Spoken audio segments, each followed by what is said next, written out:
घर हकीमन दे मुखे खणो चाकती दुस मदीनो घुमाए अचो छो था हर घर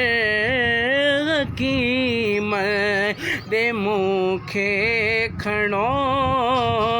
चाकती दुस मदीनो घुमाए अचो मुझे दर्द जी भी दवा कान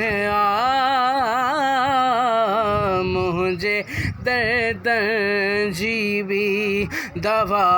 कान मुखे मदनिया जे दर ते